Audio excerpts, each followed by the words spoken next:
Hello అండి. అందరూ ఎలా ఉన్నారు? బాగున్నారా ఫ్రెండ్స్? ఇక్కడైతే చింతల్లికి నేనైతే స్కూల్‌కెళ్ళి బుక్స్ అయితే తీసుకొచ్చాననమాట. ఇంకా అవే చూసుకుంటుంది. ఏమేం బుక్స్ వచ్చాయి ఏంటి అనేసి. డ్రాయింగ్ బుక్స్ ఇవన్నీ తీసి చూసుకుంటుందనమాట. వీటికి ఇంకా అట్టలేసి మళ్ళీ స్కూల్‌కి తీసుకెళ్ళాలి. స్కూల్ ఫీజులు అయితే మాత్రం ఘోరంగా అయిపోతున్నాయి అనమాట. రాను రాను వీళ్ళు 10థ్‌కి అట్లా వచ్చేసరికి ఇంకా ఏం చేయాలో ఏం అర్థం కావట్లేదనమాట. స్కూల్ ఫీజులు మాత్రం భలే ఘోరంగా ఉన్నాయి. అండ్ ఇంకోటేంటంటే ఇక్కడ నా చిట్టి తల్లి స్కూల్ ఫీజు నేనే కట్టుకుంటా. నేనే అన్నీ చూసుకుంటా. కానీ కొంతమందికి ఎందుకో అబ్బా నాకు అర్థం కాదు. వాళ్ళు మంచిగా అంటే మనం మంచిగా ఉన్నా వాళ్ళ కళ్ళకి ఎందుకో మరి అంత కుళ్ళు కానీ కొంతమంది ఏడిసి ఏడిసి సస్తారనమాట. ఎప్పటికైనా వాళ్ళ ఏడుపు వాళ్ళకే తగులుతుంది.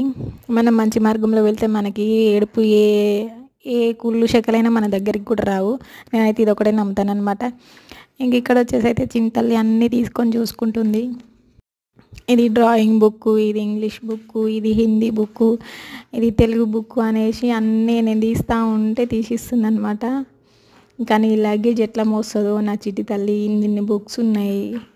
ఇంకా రేపటి నుంచి అయితే మంచి హ్యాపీగా స్కూల్కి వెళ్తుంది, హ్యాపీగా ఇంటికి వస్తుంది.